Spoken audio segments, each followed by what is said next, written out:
Yeah, maybe with there being some new people, we could just do an introduction again at the beginning. Maybe we could do an introduction at the beginning too, after we. Everybody? Or the members that are everybody, because I think there's some new faces, right?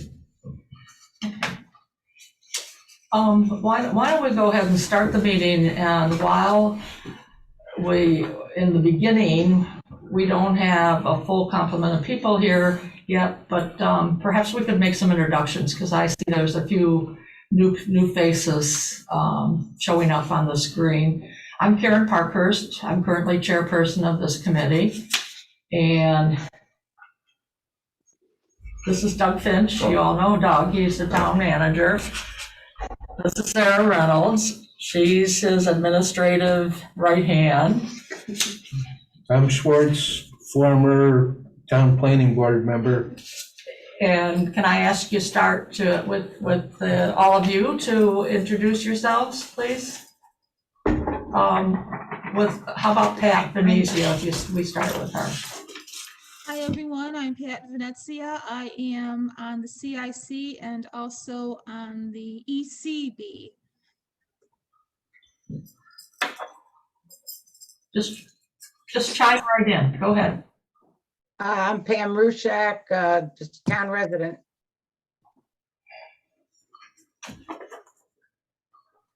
Jackie? Jackie, go I'm ahead. Jackie Lytle from Happiness House in the apartments that we have over there. Carrie, you're next. Hi, everyone. Carrie Book, Associate Director of Community Impact for the United Way of Greater Rochester and the Finger Lakes. Sarah? Hi, Sarah Simpson. I'm from Pathstone in the Canandaigua office. Terry? Hey, Terry Fennelly, Canandaigua Town Board. Kevin? My name is Kevin Graham. I'm from Pathstone, so the Deputy of Energy Programs, and I manage the SEAT program for NYSERDA in the Finger Lakes region, as well as a Heat Smart program in several counties throughout the Finger Lakes region also. Welcome. Adeline? I'm Adeline Rudolph. I'm a town board member. Donna? Hi there, I am Shauna Bonchak, town planner with Canandaigua. And Jim?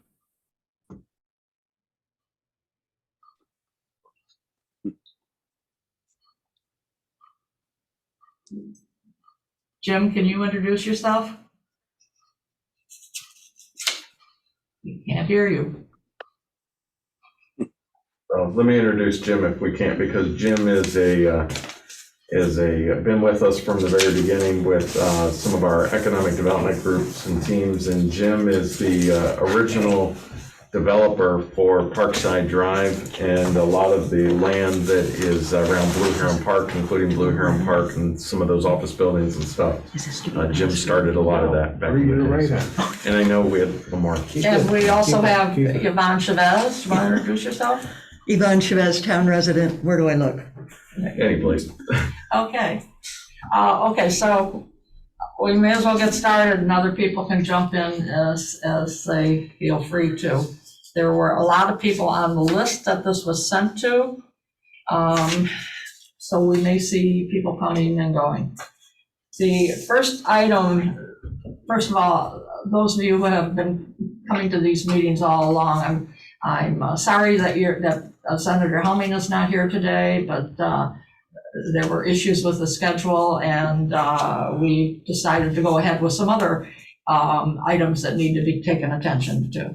So first off, I've been told that we need to have some sort of organizational meeting, and I'm not really familiar with how this works. I have chosen to not go to the town board organizational meetings because I thought they were really boring, but Come on, that's the most exciting time sometimes. so I'm going to pass it on to Doug to tell us what we have to do for an organizational meeting. All right, so we'll keep it brief, short, but we just need to kind of check in. So each year what happens is the town board holds its organizational meeting, and then we ask our committees to hold their organizational meetings. In this particular case, our Citizens Implementation Committee is the committee, And then we have the project teams, like for instance, this affordable housing project team that is a project team working on a specific purpose that has been adopted, approved by the town board through the CIC.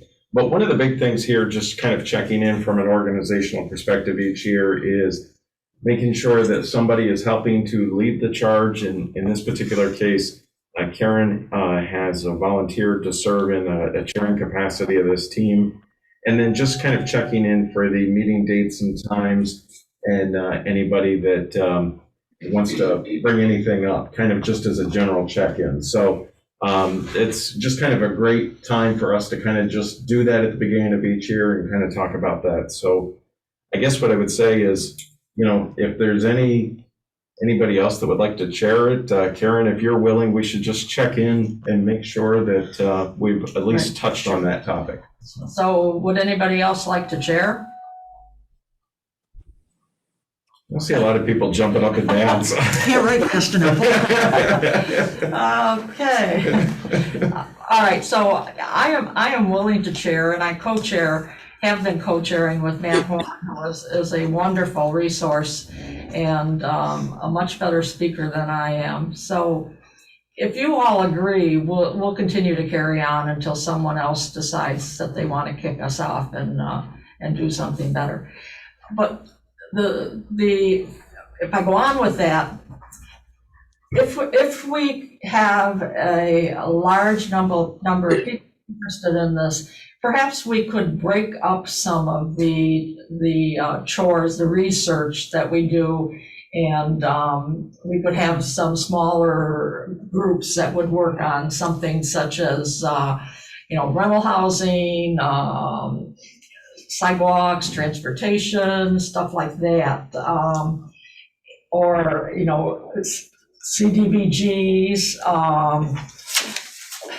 what do they call it, tax credits, which I have difficulty understanding. So there's all sorts of different elements that go into affordable housing that we have touched base on over the past 10 months, but some of them require greater detail. So that can be something that we address in a future meeting. And the other thing we have to address at this meeting is our meeting time and dates. And we've been meeting the third Friday of every month at 1 o'clock in the afternoon. So I am open for suggestions. I'm old and retired, so I have other dates and times available. Are there local residents that might not be able to because it's in the afternoon as opposed to the meeting? I'm sorry. Not able to meet in the afternoon because they're working as opposed to an evening meeting. I'm asking a question, I don't know. Yeah, I have no problem with having an evening meeting occasionally. Frankly, I would bet that almost all the people sitting up there are doing this as part of their daytime jobs. Yeah, but I'm talking about town resident. I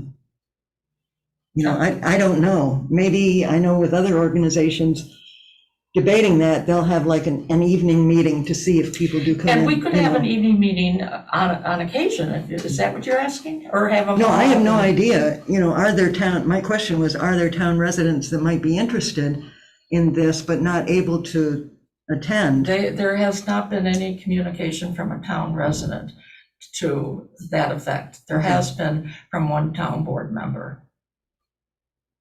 Okay. I think that's a good point though, Sarah. Just to make sure it's accessible to those who don't, have the ability to attend during the day like we are, because this is part of our job to be involved with it. And maybe this one might involve some marketing and outreach to interested town citizens. Because we do want their input and value what they have to say. So Sarah, are you saying that we should have evening meetings, or that we should have an occasional evening meeting, or What? I think your second suggestion where, a mix of the two, a standard, every third, Friday, but then also maybe do marketing and outreach for an evening session where maybe more town citizens can attend.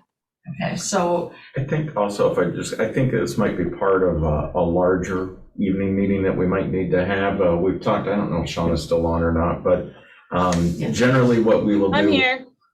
Generally what we will do, do we have a date set yet for our kickoff? Usually what we'll do is we'll have, in terms of the initiatives that we're working on, this year the town board has identified 5 key strategic initiatives that we're working on. And normally we will have a project team kickoff meeting, and that's usually done in the evening when everybody can participate, and then we usually figure out any new people that are joining a team if we need to relook at the meeting date and time schedule. Shauna, do we have a date set for that yet? Is that the one we were talking at CIC, the 16th at 5? We did talk about February maybe 6th. doing that. We haven't had any official conversation about that. We have a town board meeting on February the 16th at 6 p.m. And we were kind of tossing out the idea, maybe we could do something at 5 p.m. right before the town board meeting as a kind of just general overview, and we might need to set it separate, but that was just kind of an idea that we were kicking around about doing something with those project teams. Just kind of to introduce them to anybody that's interested. So would that be agreeable to all you folks there to participate in a pre-town board meeting, for lack of a better term? Just to get the information out. I mean, we have a lot of information to share, and we have been sharing a lot over the last few months.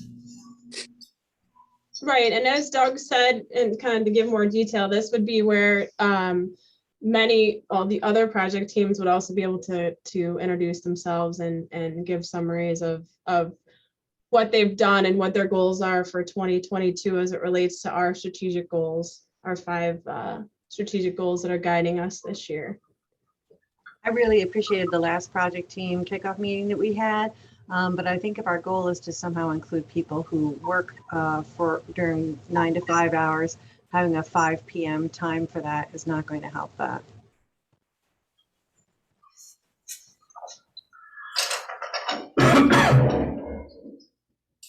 Seems to me that over the past 10 months, this time, 3rd Friday of every month at 1 o'clock has worked well. My own philosophy is that ain't broke, don't fix, An occasional meeting in the evening might be nice to do once a quarter or something like that. Well, how about something like this? I know the 5 o'clock meeting on the 16th of February, and like Donna said, that's a group of project teams that will all be talking about their particular project, and an hour is not a very long time. How about if we plan like 3 times a year, seeing if we could do just this project team at 5 o'clock before a town board meeting? Would something like that work, Doug? Yeah, I mean, think to Adeline's point, 5 o'clock is tough for 9 to 5. Just hard to get there by 5 o'clock. I do workshops, frequently in the evening, and that 5 o'clock is kind of like a stressful thing for clients. So I don't know if after the town board meeting, I don't know how late they go, or Sarah, how about doing a 7 o'clock Zoom meeting? something like that might be more amenable to, the 9 to 5 working and people have kids and stuff like that. So. That's what we do in Rotary. We'll do like a 7 o'clock, and now that Zoom is, everybody has it on their camera and their phone and their computer. That might get more involvement from the community as well. So maybe not at this meeting, but if you all would think about it, we could come up with, it might be great to have a meeting like that align with some of the other things that are on the, that I've written down here as ideas for what we should be working on. And then we could come up with some dates to discuss those particular issues and have access by town residents. Does that work? Adeline, does that work with you? Yeah, I think we're kind of talking about two different things. We're talking about the project team kickoff meeting and the meetings of this particular committee. So I think they're two kind of different things, so. Yeah, actually, I agree with that one. Because the project team kickoff meetings, usually those are much more in depth. Those will usually take 2 or 3 hours. That's probably not something that can be done before a town board meeting versus just, like what we were talking about was maybe some sort of small introductory type thing before a town board meeting. And then separately, if your committee or if your project team, I should say, wants to do some evening meetings, that's great. But, it's just different night. It wouldn't work the same night as a town board meeting. No, I so, understand that. Thank you. Yeah, I absolutely understand that, yeah. We'd be sitting here all night long. Have we actually solicited participation, where we put a call out to answer Yvonne's question? Have we asked people, the general public, to join or not? This group, yes, when it was created.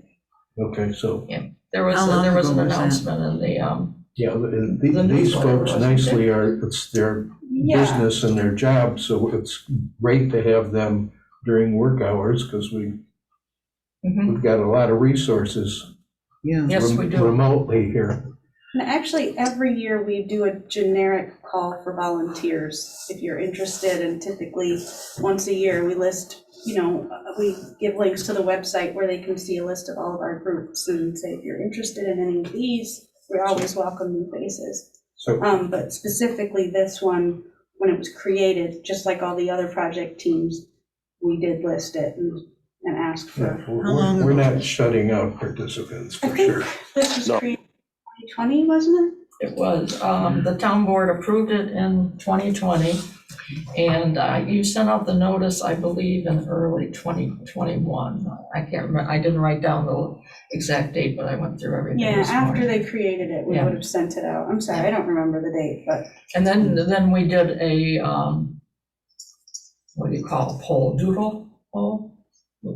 For meeting dates and times. And then it came up, this is exactly the time and the date of the month that everybody, that had the majority of the responses on the poll.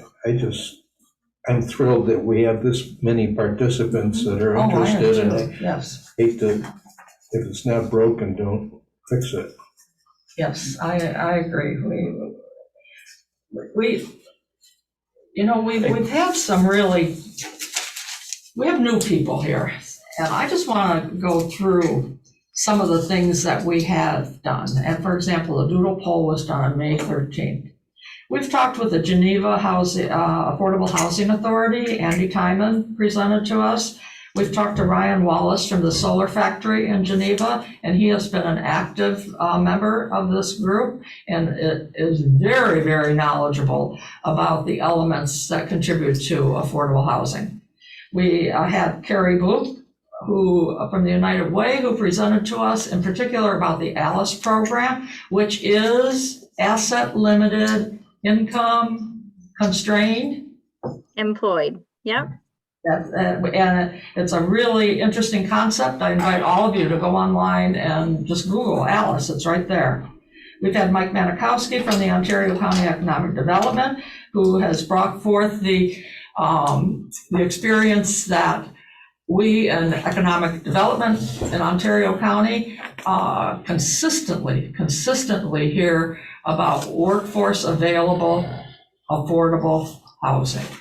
There just is not enough available. I personally have talked with Eileen Tiberio from Ontario County, and she is very interested, but she actually referred me to Andy Timon at the Geneva Housing Authority.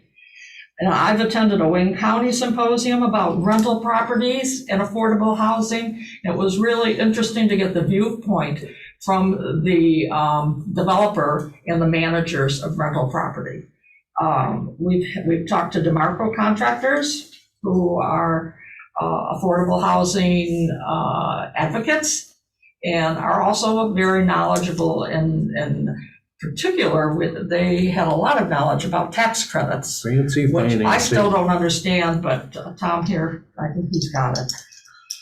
And we did quite a bit of work the last time trying to reaffirm our market segment. And I thank Matt Horn, who's not here today, for taking that.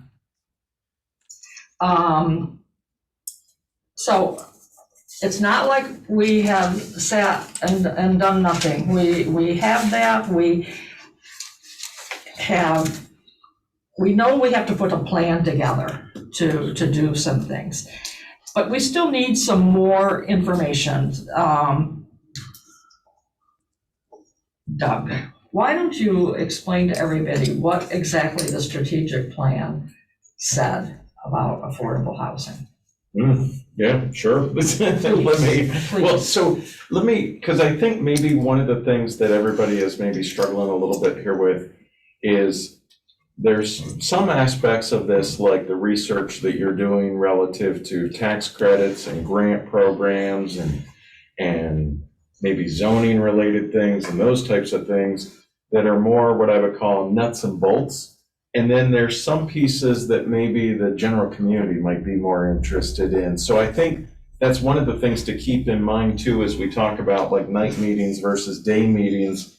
You know, talking to a developer and talking to state agencies, sometimes and some of the different entities that we have to talk with in order to make some of this stuff happen, sometimes maybe that might be more available or easily to schedule during the day versus talking about an update to the community, and maybe some of the conversations might be more better suited for an evening meeting. You know, so I think we also have to tailor the message for the thing. But keep in mind, these meetings are always open to the public and they're recorded and everything else. So, and Shauna, do you have, because I don't see it in this room. I knew you were gonna ask me that. The Specific wording, can you read that for the, she's gonna grab it. But so the, so we have. these? Yes. Hold on. I need a whiteboard like you, Doug. I was just thinking that today. We should have it right up there. We should have it in this room. This is the room, this is our work room. You see all Well, the. they were in there, but I stole them back. All right. Promote housing. That is not, that's more environmental. Hold on. Here we go. Support the development of affordable housing options and affordable transportation options for the local workforce. Okay. So That's the specific action item. there's a whole section of our brand new comprehensive plan that really relates to that. And there's a lot of different pieces that tie into that. You know, it goes back, even the thing on the wall back here behind us, this is the previous version of the comprehensive plan that talks about making the town of Canandaigua an affordable place for people of all ages, abilities, and income levels, right? And that's kind of the gist of what we're trying to get at, is making the community a place that is inclusive of everyone, regardless of their abilities, their means, those types of things. And so bringing that in, and I know that this group has looked at the different areas. I know that you've kind of zeroed in on Uptown specifically, as we've looked at that as a great place for a portion of our efforts related to affordable housing, because as you've talked many, many different times, there's a certain level of services that are sometimes needed to help support when you get into a little bit more dense development relative to being able to build at certain price points to help support affordable housing. And so it's all of those things that come together in the strategic planning to achieve that topic that Shauna just read off there. So did that help at all? It does. Okay. Thank you very much. You're welcome. You put, you said that gave us the whole legal thing. So in order to get there, this is not an easy project, folks, at all. And many of you know, because you've worked at trying to bridge the gap in housing difficulties. So we're excited that there are developers in our area that are interested in approaching affordable housing. And I personally think there has to be give and take with that, and I think other people agree with me. So there, you might be able to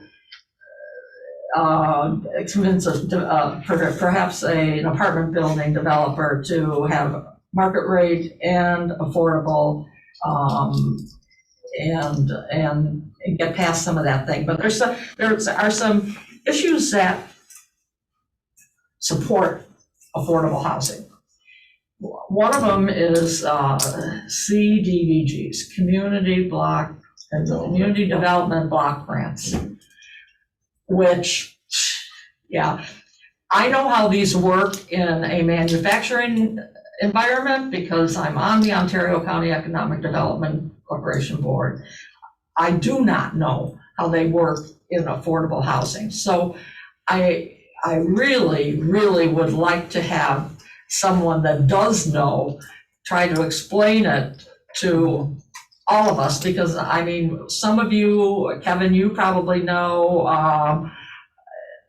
Sarah, you probably know, and perhaps Jackie knows, but I don't know the rest of us if we know the crux of these CDBGs, and I just don't. The other is, and I'll whisper this, pilots, which anyone in the town doesn't like hearing, but they are an available tool for affordable housing, and we'd be negligent if we didn't take a look at them.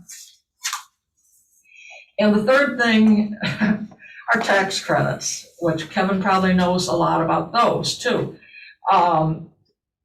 And Ryan Wallace, I wish he was here, he knows quite a bit about tax credits. So he has been of real value to the team to try to explain it to us, but it's still, this nebulous thing out there that some of us understand, some of us don't.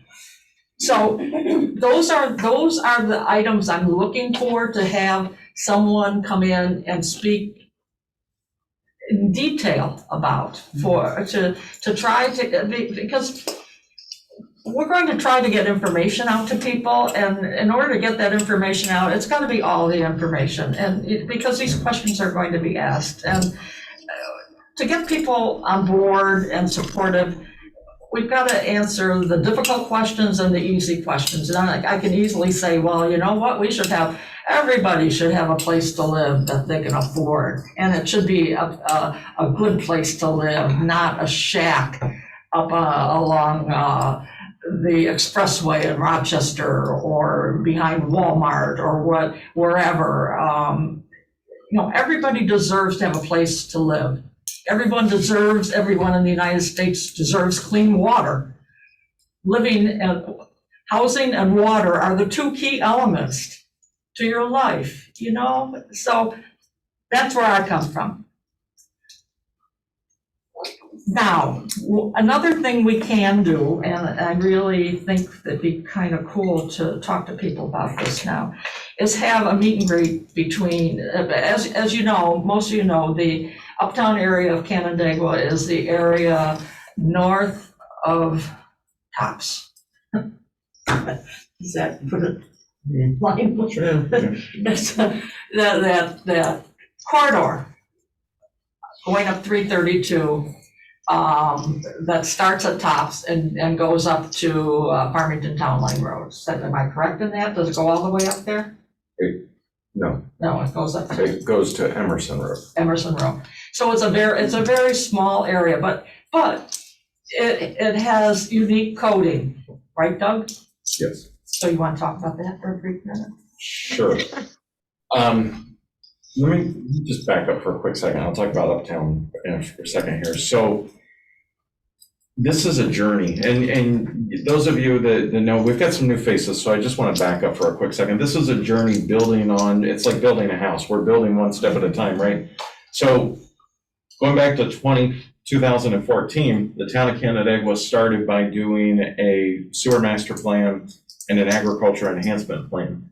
And those were the foundations really for what has now become Uptown, because the sewer master plan was an analysis of not only Uptown, but the entire town.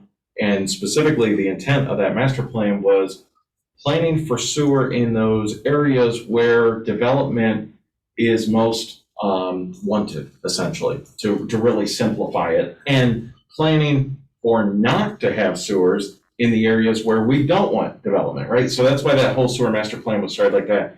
There was an agriculture enhancement plan that was done simultaneously, and it built on one another, again, saying, okay, for instance, we had the Paddle Brook Greenway, the strategic farmland protection area that, for those of you in the room here, is inside the red line there on that map.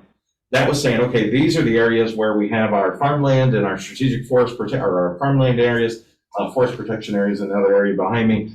But we're saying we don't want necessarily development in this area. We want to support the agriculture and the rural character of the community in those areas. So then you look at what's left, and you see in the map here that for everybody in the room, and I'm sorry for those of you that are on Zoom, you can't see this, but there's a big blob left outside of the red line, and that's essentially Uptown.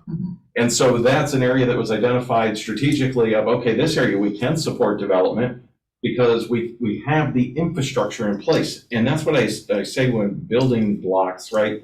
We did the sewer master plan, we did the water master plan, we know we have the energy, we have the gas, we have the natural gas, we have the electric loads that are needed for a mixed use type area that we now call Uptown Canandaigua. And, I know I've talked with many, many different developers. They really would not even be looking at the town of Canandaigua and affordable housing or even working with us had we not done all of that work, the homework that we had to do to get there. We know every single sewer line in Uptown, what the capacity is of it. We worked with the county in 2015, 2016 into 2017, and we did $1 million investment in a force main that had to be built and upgraded to accommodate additional capacity for that area. That work has been done, and as I'm talking to different landowners and developers, they realize that, and truthfully, they weren't looking at Canandaigua even 10 years ago because none of that had been done, and it was just an uphill battle to try to look at any of that stuff specifically in that Uptown area. So then when you talk about Uptown and the area, I usually describe it as from the airport on the west side to the academy on the east side, from Tops to the GMC dealership, generally speaking, along that 332 area. But it's that area where the infrastructure is there, the elements are there, the zoning we've recently changed to form-based code that provides for a mixture of uses, allowing greater flexibility in building a product that could be designed and constructed at a price point that would be more emblematic of something relative to affordable housing. So I also just want to mention real quick, you mentioned pilots, and the hair stands up on the back of my head when you start talking about pilots. I know it does for a lot of others that have been involved with the town for a long time. Pilots can be a double-edged sword. There are currently 8 pilots in the town of Canandaigua. Some of the pilots that are in the town of Canandaigua were done in 2014, 2015, and 2016, specifically, and they're relating to housing projects that we all are very familiar with. And I'll read them out. It's part of public knowledge. It's part of our budget process. You see it. It's line AA 100.1030 on our budget. Parkside Liberty Apartments has a pilot to the town of Canandaigua. They actually pay, so does DePaul Trolley Station, the apartments right next to it. Both of those projects are in Uptown. Specifically, what's interesting for the town of Canandaigua is the agreements that were put in place for those 2 projects in particular. They pay the full amount to the town of Canandaigua that they would have otherwise been taxed. The pilot, the offset, is relative to the school district and to the county. And a lot of times we forget that because it gets so complicated so fast, right? But so there are ways to tailor pilots so that if they are getting benefits and services provided by the town of Canandaigua, that they are still paying those benefits for those benefits and services, not spreading that on to others. But if there's something that's been done at the county or the school district, then that's what's put in place. So I know that's a long-winded answer, I'm sorry, but there's a lot. That's what's so complex, and that's what makes this such a difficult I know. project, is there's so many pieces to this. This is not an easy one. It's not, but, I mean, this is all information that it's just gonna be good for us to have, for us to be able to, when we do present to the committee a plan, we're going to have, actually, we're gonna be able to touch on the pieces and have a place where, or a place, an organization, a person, someone that we can refer to get more information on these different elements. But the other thing Yvonne had a question. let's go on, the Sure. other thing I want, Yvonne had a question. oh, yeah, I agree with Doug. Pilot is hard to understand. oh, yeah, I know. And I'm going to do more research on it, so this may be a dumb question, but did I understand you correctly, Doug, that a pilot, the town, in this particular instance, the town is not affected, but the schools would be? In the So way the that this one, the taxpayer is still affected, even though the town is not, might not come through the town resident, but they still spend school tax or pay school taxes. So pilot does affect the town, So what I the mean by town that, taxpayer. so every pilot agreement can be structured differently. So they're not cookie cutter, each Right. pilot agreement is That's what done makes it so separately. Right. complicated. It does, it absolutely does. And so, so the argument from, I know, the developer's standpoint, for instance, if they're building let's just say senior housing project, right? And they ask for a pilot from the school district, they're saying, well, nobody in our building has kids in school, right?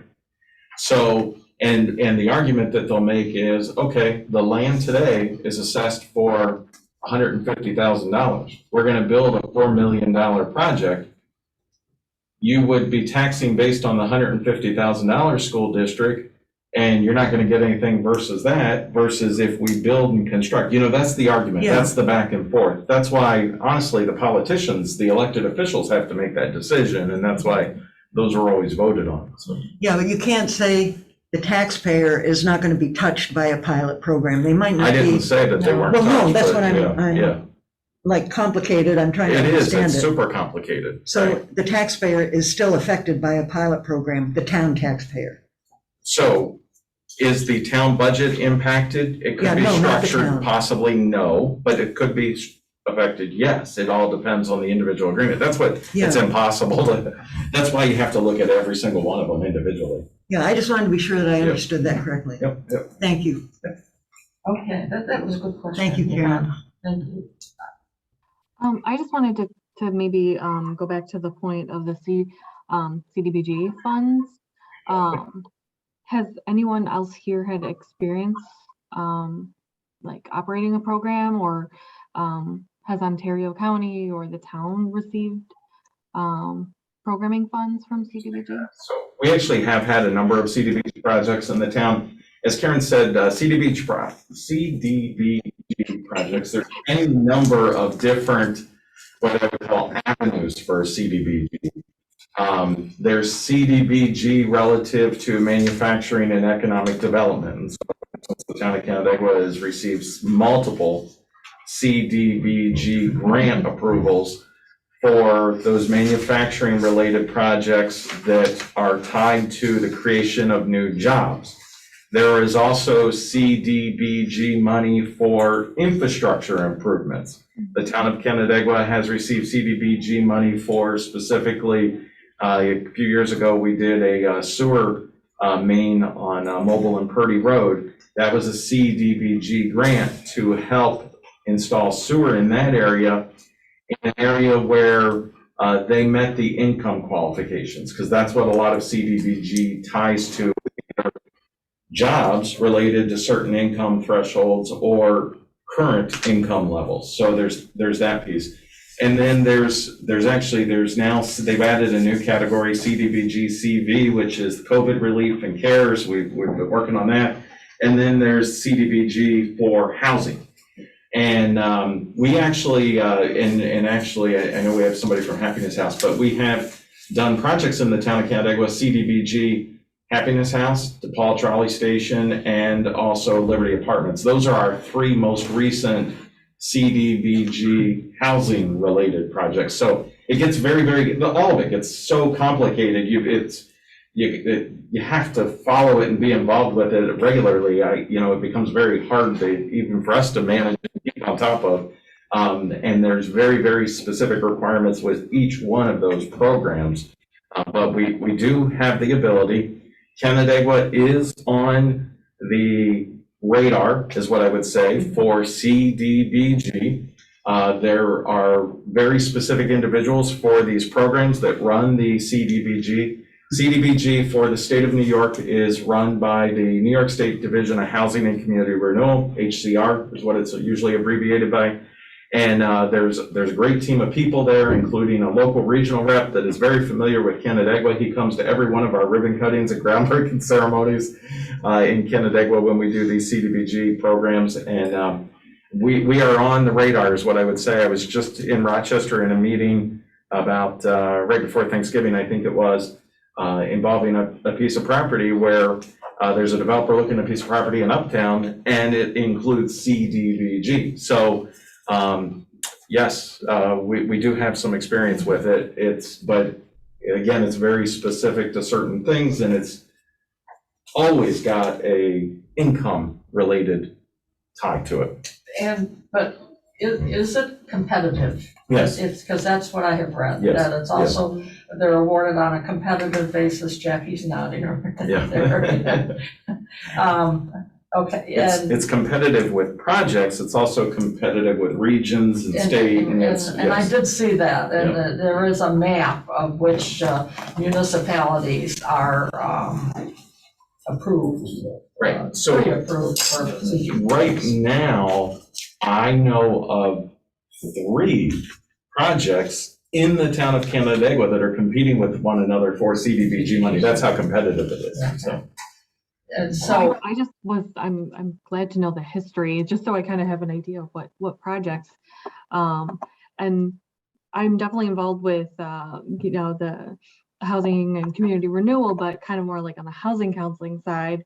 We do have apartment complexes and lots of, development that way. I might kind of reach out to some of my colleagues. We do have like a grant writer who is familiar with tons of different programs. She was formerly a NeighborWorks employee, so she's well versed in a lot of the grants that might be more specific to what we're hoping to look at and maybe initiate.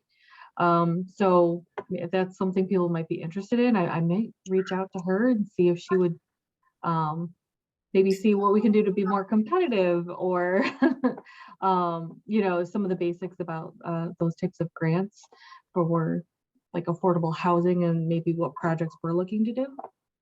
I think there maybe at some point too, it might be good for this group to consider inviting Lenny from HCR. Some of you know Lenny Skrull, some of you may not. I think Lenny, if he would be willing to speak to the group, he could share certainly a lot of knowledge and information relative to some of the current stuff going on, some of the opportunities. I'll get together with you about Sure. information for him. Sarah, could you email me the information on your person? So you have my email address, and just let me know. Perhaps she can bring it down to language that the basic population can understand. Yeah. I'll definitely pass it on. Okay, great. I appreciate that. Yeah.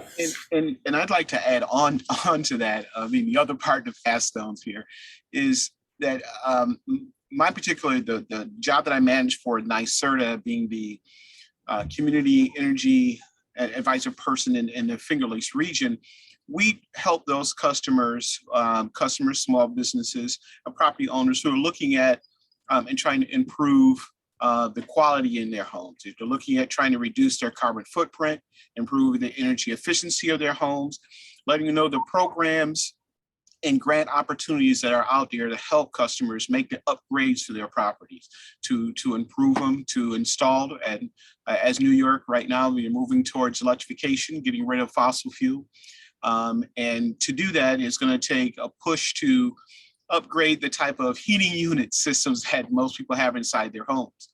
And those who are looking at, who are using old fossil fuel are looking at trying to do a more clean and renewable type of energy in their home. So that's where our focus is. And our focus is on helping them make that jump to upgrade the type of heating units and heating and cooling units that they have inside their homes, making them more energy efficient, getting rid of their fossil fuels if they have those, adding things on like solar, if so they can produce their own energy themselves, all in the effort to help reduce their overall utility bills and make it more affordable so they can be more comfortable inside their home, so they can afford to do more upgrades or anything else that they want to do. That's a lot of these programs are based up all, as you said, are all income based, but not just for, it's just not just focused on people who are at the lower end of this, everybody who is making upgrades or looking at their property. COVID has given everybody an opportunity to be home, like a lot of us are now. And while we are home, we're looking around and saying, hey, you know what? I need to change that window. I need to make some upgrades. I need to be more comfortable inside their home. So now is the time that while you're looking at overall these programs throughout all of Canandaigua, to have each citizen, each resident, each property owner, including people who rent also, take a look at their property and see what they can do to be more comfortable and help build a better and more efficient community. So that's what I'm here to help with. Do you know Ryan Wallace, Kevin? Ryan Wallace? Doesn't ring a bell, but probably all the meetings I'm attending, somewhere along the lines, I probably met him. He owns the solar factory in Geneva. Okay. And he currently is building an affordable housing complex in Geneva that is, what do they call it? Net zero. Net zero. Net zero home, right? Okay. And it's an affordable housing. Like I said, an affordable housing. He's a great. He talks a lot like you do. Well, you know, that is the spiel, and it's, you know, it's an easy thing to I guess to talk about, but it sometimes can be kind of difficult to navigate. Sometimes, like all other programs out there are a lot of paperwork. There are tax benefits from making some different upgrades and trying to help customers and help people know how to navigate those systems so they can take advantage of those things is really what we're all about. Again, New York State, like California and a few others, are moving towards getting rid of a lot of their own fossil fuel, and they have to replace it with something. And because a lot of homes have an older housing stock, this is time to take advantage of those, you know, those opportunities, those tax benefits, and those grant money that's available for you. So this, along with any other programs that you have, would be the right time to start doing that. And I'm here to help make that happen, or help look at the messaging that you have with it so we can make it work all around. Aaron, where Kevin really, I think, could be very helpful to us, and that's, again, this is such a complex discussion and so many different things. What we're talking about in Uptown is a lot of new construction, but we have other areas of the town, like for instance, Cheshire, or even the Purdy Mobile Road area, in that area of the town where we've already qualified with some CDBG. Kevin's program would be ideal for us to be sharing that information with residents. So. Yeah, it definitely works great when you have a program like that that's working, to have it all bundled together so everybody can take, you know, they can make best use of their time. And, you know, right now also to put a good idea of how long it's going to take to get done. Some things, you know, we want to have it done right away, but to the current state of affairs, you know, some things are taking a little bit longer, but still to have everybody keep on, stay focused, and to get those projects completed, because it is a benefit for all the communities and New York State as a whole. Wow. You know, I'm getting old. My mind doesn't hold all this information. That's a good thing I write it down.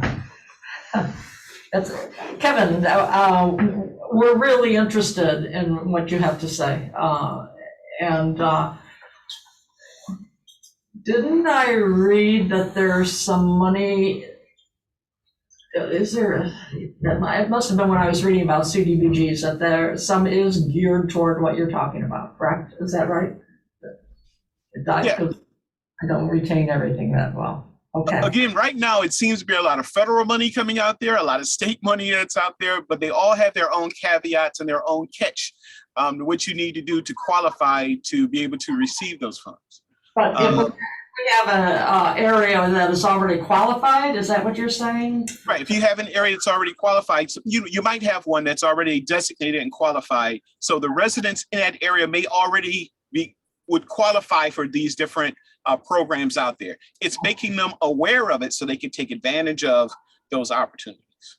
And Karen, you and I have talked a little bit, even just before this meeting, about this group maybe even having different avenues that kind of focus on. And I mean, this is a perfect example of this where, you know, Kevin maybe could help us put together information and a group of people could work on helping push that message out while simultaneously we're working on the transportation piece and we're working on some other pieces at the same time. It's just such a complex. Oh my goodness. Yeah. And it does take a succinct type of committee or messaging on what you want to do, because you don't want to have messaging against each other, you know, battling for each other. They all should work in connection because it's all about improving the overall community, saving energy, making it more affordable, and making people feel like they're all a part, no matter what part of life they come from, that they're all part of this community.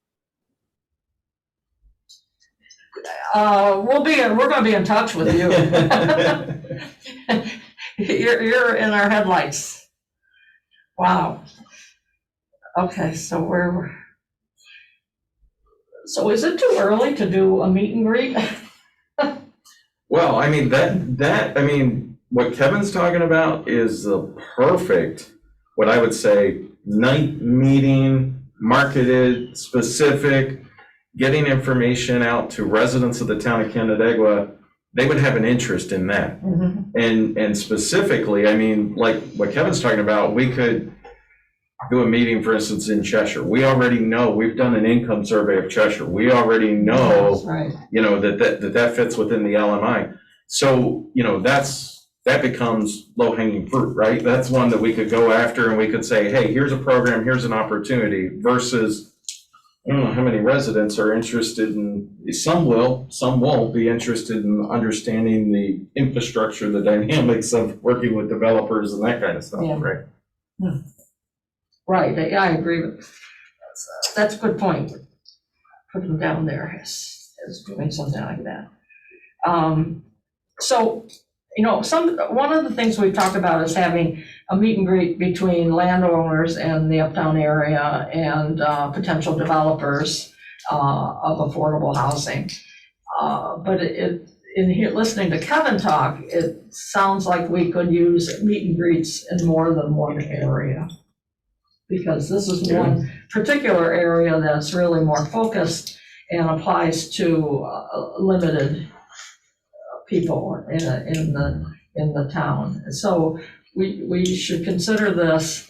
We still need to consider having a meet and greet between landowners and developers in the uptown area.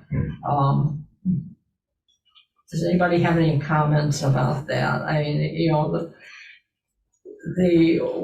we've had a couple of discussions with developers. Ryan Wallace was one of them. DeMarco Group was another, but there are others that are looking at the uptown area as a opportunity to provide affordable housing. But it's both ways. And Shauna, she's still there. Yeah, we have, and I know Jim's a perfect. I'm here. Both these with us. Jim is a landowner in Uptown that had an interest, a desire to do affordable housing, and Jim went out and actually found a developer to work with. We have other landowners that are in a similar situation where maybe they have the capability to do some, but not all, and they want to team up, and so it's the networking, the connections for some of that, specifically in that Uptown area associated with this. I believe that in the early springtime, when this pandemic thing eases up, that this should be something that we approach. I believe that would be a perfect time frame for Kevin to speak with the groups like Cheshire Citizens, and perhaps there's other places too in No, for town. sure, yeah, absolutely. And it would be a perfect opportunity to have a meet and greet between developers and landowners in particular in the uptown area. And actually, I know that those of you who are with the nonprofits, Brenda's not here, but she has expressed an interest, Sarah. But some of these CDBGs require a nonprofit partnership of sorts. Yeah, Oh. they might have to have like some sort of like organization that's kind of like on the letterhead or kind of like on the grant to lead it. And part of a lot of times the requirements are that you have these different components working together. So there has to be a nonprofit, there has to be municipal involvement, and somebody else that will match funding or something. But I mean, I understand the point of it because, you know, if we network and combine forces, you know, there's more ways we can reach out to the community and get people involved. So would you be able to make yourself available for something like that to? I can definitely see about having Pathstone as kind of like a supporting partner. It's my own kind of personal hope that I can maybe expand my office and get some more programs through here. So that could be my own way to promote that. I'd love to see, you know, more programming that supports affordable housing in the area. So You see it as a marketing effort. to expand this office and get some more. Yeah, definitely. And then Brenda it's- Spratt and she's with Family Promise. Yeah. Mhm. The meeting with Marco. Yeah. She expressed interest in providing, you know, referrals and like even maybe having land or like a building for their families, since I think, you know, she was saying families of like 5, 6, 7, they have a really hard time finding appropriate rentals. Well, a big part of affordable housing rentals is case management. I learned this when I went to a rental symposium, that this is what makes it successful to both the rental owner and the people who are renting the units. Case management is a key to making them responsible and teaching ways to maintain properties, etc. So I can see where you guys are key to that. So we should look into this more, doing something like this and coming up with a date and participants and does everybody agree with that we should move forward with something like that? I see some nods. Yes. I'll throw the floor open for anybody that wants to say something at this point. Do we want to talk about affordable transportation? You have a lot of work to do. Yeah, I know. You know, the part of this is affordable transportation as support to residents of affordable housing, in parentheses, workforce. And this is, this really expands it, folks. So this is stuff like bus service, ride sharing, bicycle and storage, sidewalks, walkability, which Uptown that's really the crux of the planning for Uptown. And I had thought myself that, gee, a shuttle service would be wonderful in an area like Uptown. And Doug just told me that the city of Canandaigua mayor is also intent on that. So I know him, I'm going to talk to him, and maybe we can share some ideas, and maybe we can drag the city of Canandaigua into our group and because they would have to be supported. But I have to tell you, and I know a lot of you are working on this every day. Some of us don't, and we forget this. When we talk about affordable transportation, I got to tell you about something that just happened to me late yesterday afternoon. I was actually on my way back here, and there was a lady walking on the side of the road. And you know how cold it was yesterday, so I pulled up next to her. I said, "Ma'am, do you need a ride?" She was not a spring chicken, let me say it that way. And she was carrying a couple of bags, and she said, "God bless you." "Yes, I do." And we're talking, and she didn't live very far, 2 miles. And she rides the bus every day from Canandaigua to Geneva to work and comes back and then has to walk the rest of the way. There's a real need. Oh, I know there's a need. I know there's a need. What about, is it probably not CATS anymore, but you could call and they'd come pick you up? Is that no longer available? Yes, there's pieces, yes. I mean, some of these individuals work with that a lot more, but that's one of the things, and Tom, even when Tom was on the planning board, when we were working on Creekview, and even a lot of the form-based code stuff that we just did, it includes bus terminals for stuff like that, because it has to happen, where the RGTS bus can come. That's what it is now, it's not CATS anymore. The RGTS bus can come right to the development, but not everybody has that luxury. So. Well, we were going to use it for Larry at one point, and that's when I learned that you could call and they'd come to your house.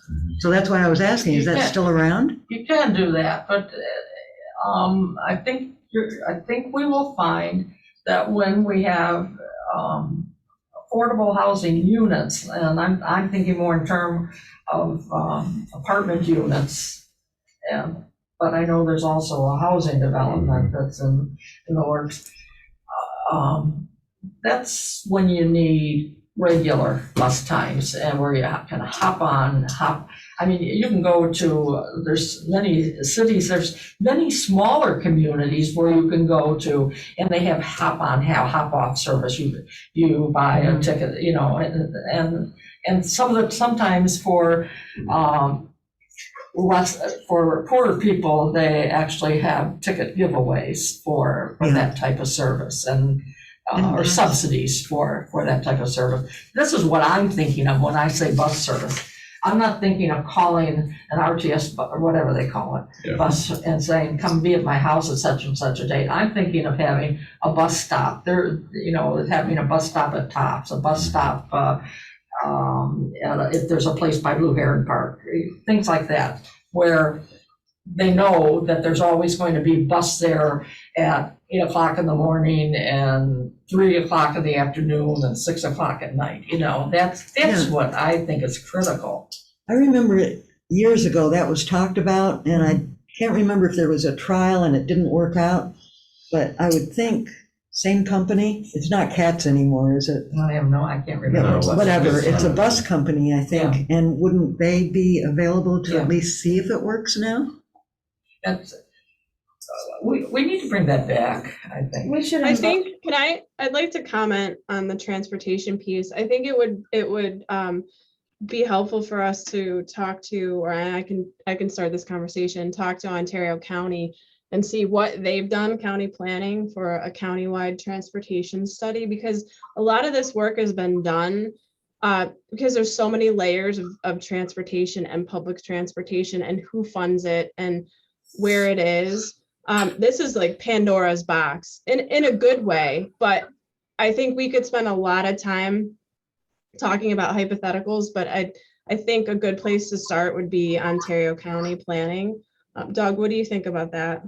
Yeah, absolutely. And actually the lady who runs the Rochester Regional Transportation Service is actually a town of Canandaigua resident, so I'm sure we could have her come in and speak to it. Okay. Karen, I'll work on that because, I have some affiliations over at the county. Didn't she come down and speak to us with the Economic Development Committee when we did that tour of the airport and such too? And we were talking about bus transportation at that point too, I remember. Yeah.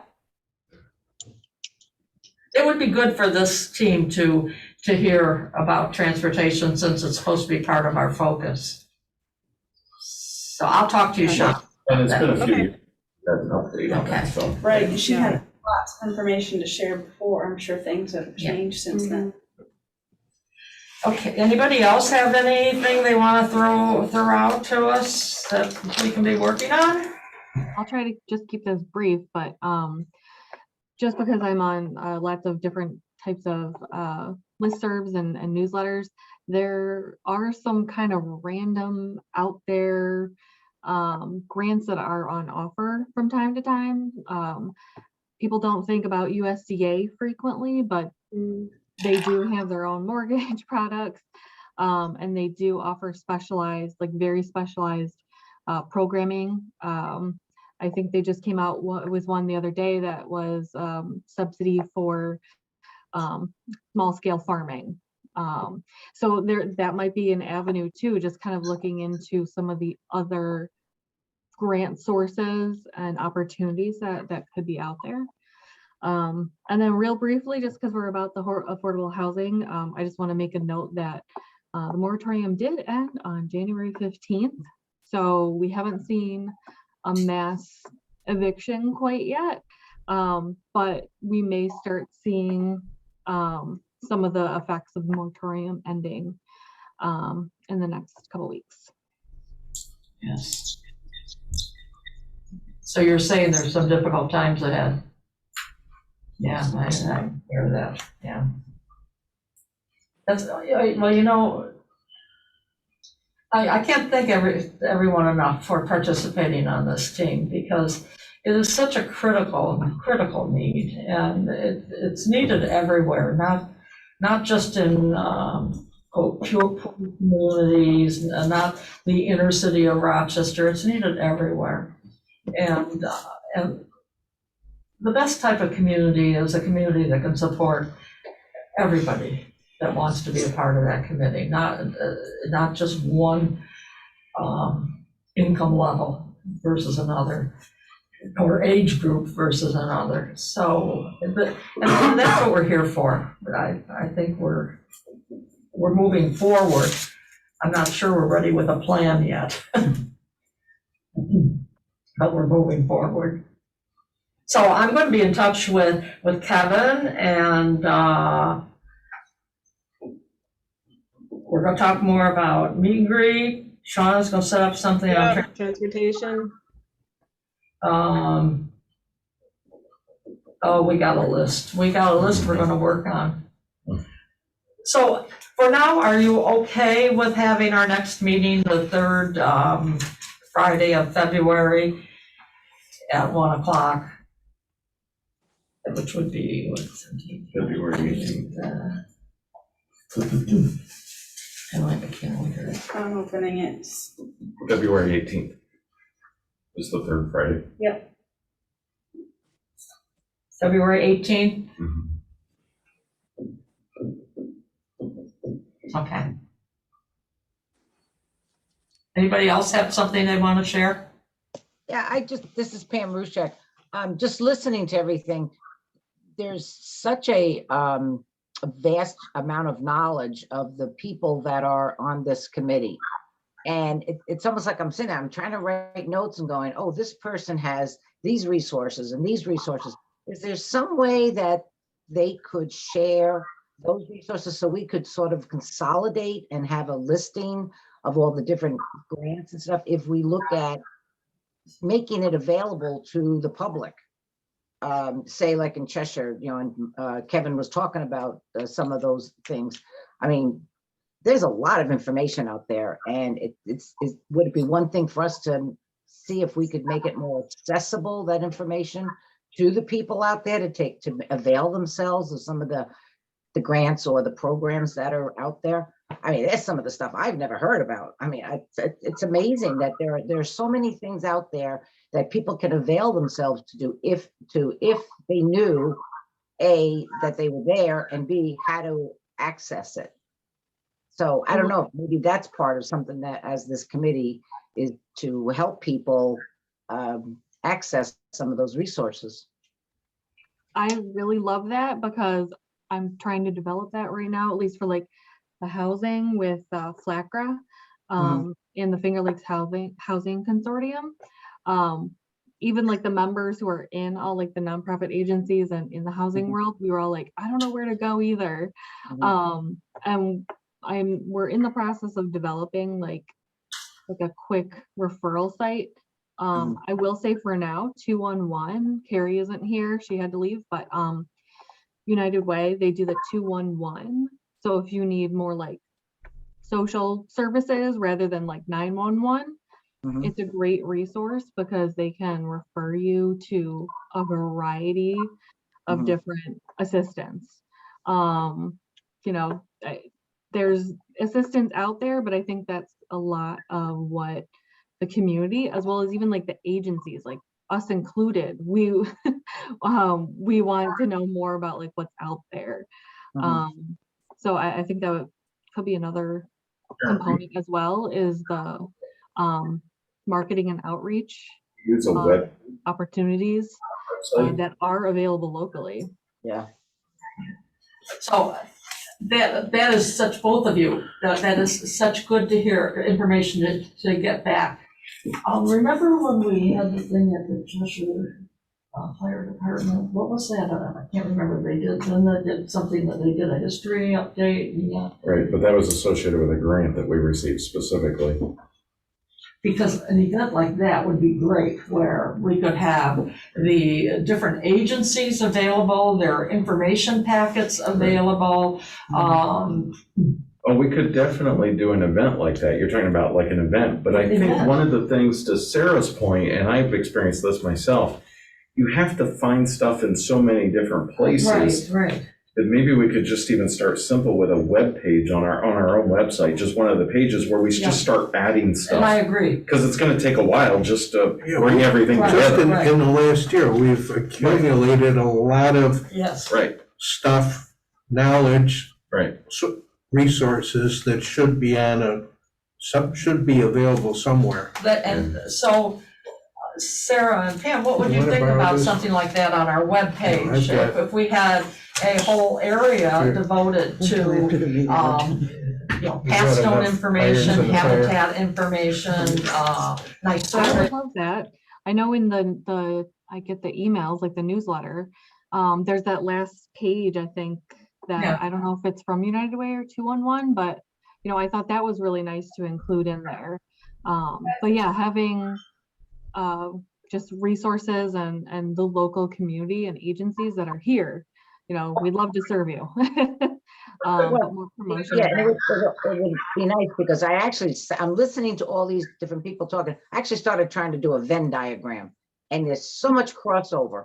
And I'm looking at it and I'm going, wow, wouldn't it be great if you, Sarah, had something to hand out to your people that included all the stuff, the same thing Kevin would hand out to people he's associated with. So we would compile some type of information, because I mean, you got to be on board with this. Some of the people that you deal with probably aren't going to go to a meeting. Right. So, exactly. We don't have time, if or the we're seeing them face transportation. to face, you have a something that you can actually have with all of the stuff in one spot. I mean, I'm sitting there, I'm looking, and I'm trying to look up some of the stuff that Kevin was talking about and Sarah's talking, and I'm like, oh Lord, that's a lot of Well, work. So if we like, can on my consolidate it, part- that'd be really cool. I have my own, like, so I think we're like kindred with that, because I have my own spreadsheet that I do have that Yeah. like goes through all the grants and opportunities and who offers what. Right. It's a lot. It's a lot of work to do, and I've just added to it, as I've heard about programs, but it's my own like personal project. It's not something like that's available to everyone, and it is a lot of upkeep, which is why for now I would say 211 is a fabulous resource, because they do update that.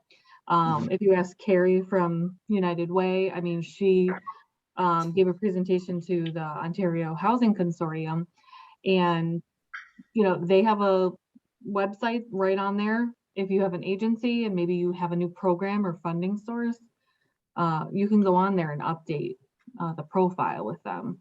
So Let me say something here.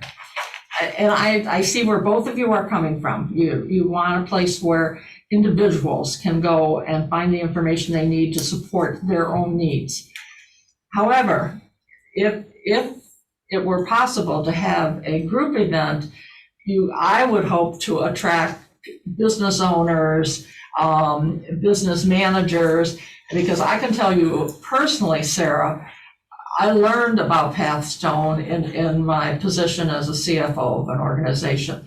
And I personally would hand out you had a little sheet that you gave for information and recommend people come to you. And actually, 3 of them actually listened to me and did that. So I felt that was really successful. But if I hadn't attended an event that someone put on for information about local resources, I would have never had that information. I probably could have found it, but I wouldn't have known what to look for. Mhm. So I'm an advocate for having an event for nonprofit organizations that work in this area and provide services to meet and greet people in the community. And I would gear it toward business owners, business managers, college professors, school administrators, those types of people, to let them have the personal experience of meeting and getting your information firsthand. Good idea. But I tend to think big, so the Doug might not like this idea. No, it's great. I do think, though, the challenge is getting it all together. Yes. I And do then too. you definitely have it. It's just, there's so much in so many different places. Yes, I do. And I'll say what you're discussing right now is something that we're also trying to work on with the Ontario Housing Consortium. So not saying that that wouldn't be a part of this, or wouldn't be appropriate for this committee, but we would love to do the same thing with a lot of the housing agencies and in Ontario County. So that could be something, one of the bigger events maybe could be something that we could do and focus more on like the specific project that we have here for the affordable housing and building. I've talked to Karen about this, there's such a need for the networking and the connections, whether it's the grants or even Shauna and I have had so many conversations over the last couple of months with developers who are interested in doing affordable housing in the town of Canandaigua, but they need to understand where's the most appropriate place. They need to understand who's willing landowners to participate. And so I see that as a tremendous opportunity for the town and this group to help make some of those connections, whether it's this information or the other information, and really facilitate the dialogue. I agree. I think we're going to be the force behind this effort. And, all of you, the input is amazing. And, every meeting, different people show up. Not everybody shows up at every meeting, but every meeting has had input that has been valuable in the learning process. And frankly, I think it's going to take the full year to really get through just like the ABCs, kindergarten in the learning process about this issue. But I also hear, and I heard before, because Nash also, I've talked to him, that it's critical for the people in the nonprofit world to get their information out to people that they service. And we have to think, we'll talk about this. Mm-hmm. Absolutely. If you want to come present at our next meeting on Friday, I would love to have you talk about this initiative and and what you guys want to see. So I didn't hear what you said. I was just saying, if you want to come to the next consortium meeting, I'd love to have you talk on some of your ideas. So Where, when, and where? it is next Friday at 10 o'clock, Zoom. Is it a Zoom meeting or is it? Oh, yep, Zoom. Yeah, we're not meeting in person right now. Email me the information, will you? Sure, yep. 'Cause I can pretty much I pretty much Zoom anytime. Okay, anybody else? Are we good? Folks, thank you so much for coming. Thank you so much. This has been a really good meeting, and I really appreciate all the input. We'll see you next month.